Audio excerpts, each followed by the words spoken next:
this event is to celebrate the students who received the Legacy Scholarship of the San Antonio Area Foundation. Feels like a weight off my shoulders, like these extra funds, like I can use it for school, or what I really want to do is save it for my future, if I can, for law school, because I plan on attending UT Austin. Judge Aldana is here, and I partook in her Kaizen Fellowship program, and she inspired me somewhat to pursue a career in possibly being a judge, and that's intense because you have to be nominated from the president. So maybe not a federal court judge, but a local state judge, if possible, but for sure an attorney.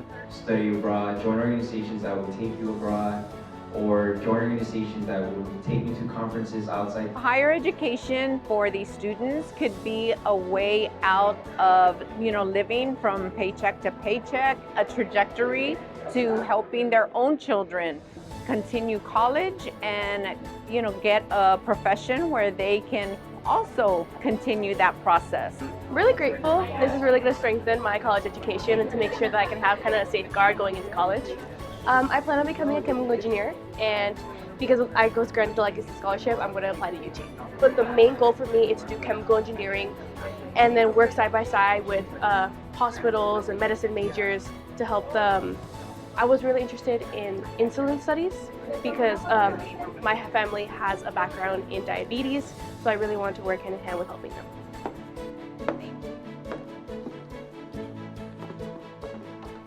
I feel very excited. Now that I have gained the financial assistance, I feel very motivated to continue doing what I'm doing and pursue a law career.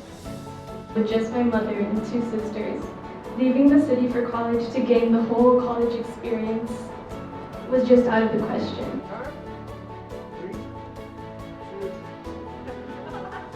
I am like a proud mother. I am so excited and happy for them because they have so much potential, and this scholarship is really going to help them realize it. These kids were just amazing. I'm so proud of you. How are you doing today? Well, thank you for giving me this opportunity to possibly go to Austin and experience what I really want is a cultural diversity. I would like to thank them for choosing me as a recipient. I am eternally grateful, and I would also like to thank my mother. Thank you for the opportunity, not only to me, but to everyone here this evening. Yeah, I can't handle it. I can't handle it. Yeah, it's overwhelming. Like I said, it doesn't just provide a financial assistance, it changes people's destinies and trajectories in life. So thank you for that. Wonderful young man. Wish him nothing but the best. I'd like to welcome up Michael Gasso. Well, it started when I was approached by the parents to coach their basketball team, what Mikey was involved with.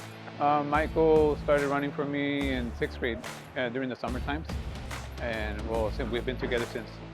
And he would come to our summer camps, and that's where I got to see him. And I realized that he had a lot of potential as a runner as well, as talking to Coach Mendoza.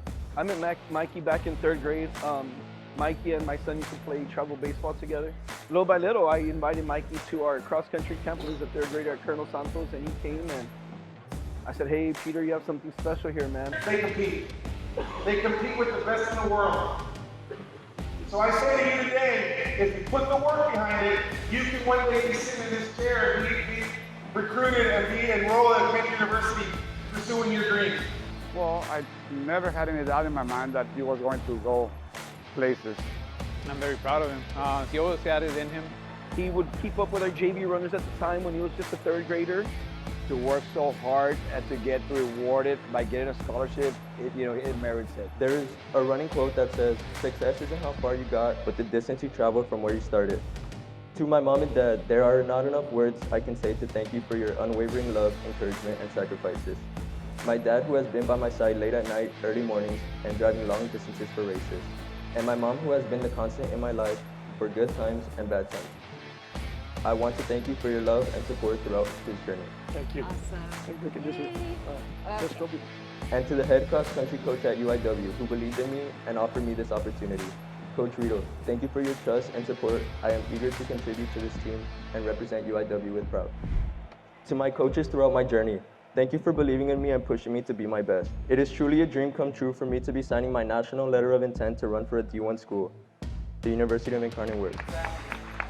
Again, Michael is signing to play or to run for the Incarnate Word Division I program out of San Antonio.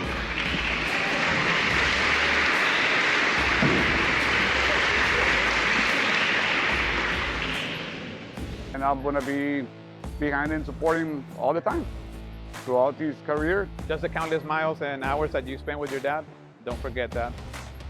Just keep working hard, keep the discipline, stay motivated, and have fun more than anything. You know, you run, not everybody loves to run, and if you're a runner, you gotta love it. So just keep the love and passion in it. Keep working hard, keep running, manage your time so that you can study, pass your classes, and you know, just keep striving forward, keep doing the good things that you've done here at Alexander, take them to the next level, or take it to the next level. And finally, to my friends and teammates, thank you for helping create the most valuable memories and pushing me to be the best that I can be. Appreciate it. Thank you. As I embark on this new chapter, I am committed to working hard to make Laredo and Alexander High School proud. I hope to serve as a role model for other young runners, showing them that with dedication and perseverance, great things are possible. Thank you all for being a part of this incredible journey with me. I am forever grateful. Thank you. Concerns over UISD's updated bus services has been lingering for almost a year. These are images from September 2023 as parents of students who attend Elias Herrera Middle School voiced their frustration following the cancellation of bus services for students living around the International and Shiloh area. The cancellation was due to a Texas Education Agency policy in which students who live 2 miles or less from their school campus no longer qualify for bus services. The only exception for the TEA policy is if the area is deemed hazardous, but in the case of Elias Herrera, it's not. This worried parents like Veronica Caso, who shared their message with KGNS last year. And we know that our kids need this, and you know, and this Laredo weather, we know we are worried of them walking home. After weeks of a back and forth with the district, it was determined that students from Elias Herrera would be provided a bus shuttle, but only to Malakoff and Borchers Elementary. As UISD kicks off their new school year, parents like Danielle Martinez were left questioning whether they would have bus services. UISD has to really come up with an effective plan, a business plan, and see how they can best serve the community. We spoke with Danny Trevino, Transportation Administrator for UISD, about their plans to move forward with that bus route. Nothing has changed. We still have our 2 shuttle buses running from Borchers and Malakoff, servicing the students that live in the area that's affected. However, he says their department is working together with the city of Laredo and law enforcement to see whether the intersection in question is hazardous. For an area to be considered hazardous, it must pose a risk to the student. The only street that is deemed hazardous for our department that services Elias Herrera is Shiloh McPherson. The way that road is set up, I believe it has 5-lane intersection.